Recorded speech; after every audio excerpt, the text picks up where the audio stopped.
Un chrétien a-t-il le droit de divorcer? La vérité n'est pas celle que tu imagines. Attends, ne fais pas défiler. Je vais répondre à une question que beaucoup de chrétiens n'osent pas poser et que beaucoup de pasteurs n'osent pas aborder. Quand on est chrétien, peut-on divorcer?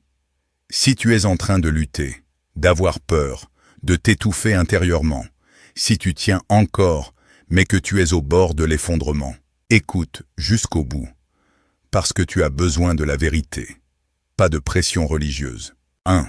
Dieu est le péché qui détruit le mariage, pas la personne qui souffre. Oui, la Bible dit « Ce que Dieu a uni, que l'homme ne le sépare pas ». Mais ce verset n'a jamais été donné pour enchaîner une personne blessée, ni pour t'obliger à survivre dans la douleur.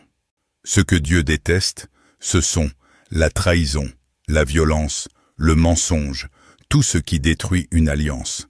Pas celui qui pleure, pas celle qui est brisée à l'intérieur, pas la victime. 2. Jésus reconnaît. Parfois, la séparation est une réalité. Jésus l'a dit lui-même, sauf en cas d'infidélité. Lorsqu'il y a une rupture profonde, il y a une issue possible. Paul ajoute, si le conjoint non-croyant veut se séparer, qu'il se sépare. Pourquoi? Parce que Dieu nous a appelés à la paix, pas à vivre dans la terreur et l'humiliation.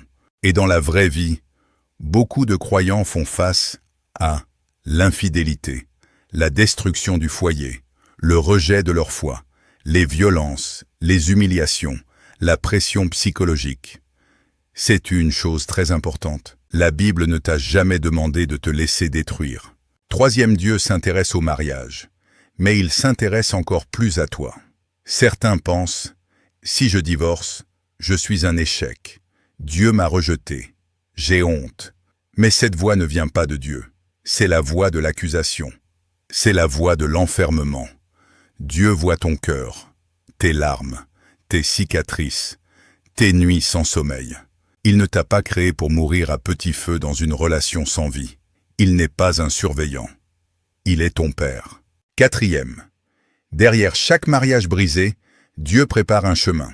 Il peut restaurer, guérir, soutenir ou t'emmener vers la paix. Mais il ne te demandera jamais de vivre l'enfer en silence.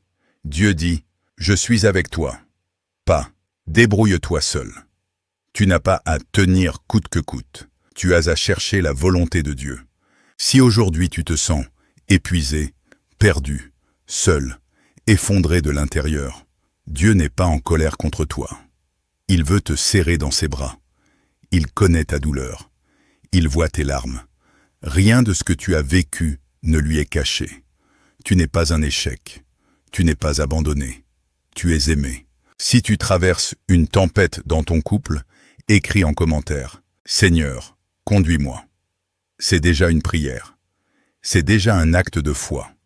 Partage ce message à la personne à qui tu penses maintenant. Tu ne sais pas si ton geste ne sauvera pas une vie au bord de l'effondrement.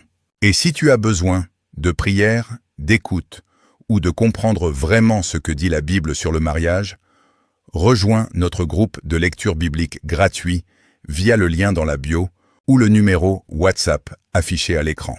Chaque soir, nous prions, nous lisons la parole et nous soutenons les uns les autres. Que Dieu te donne sa paix et la force pour demain.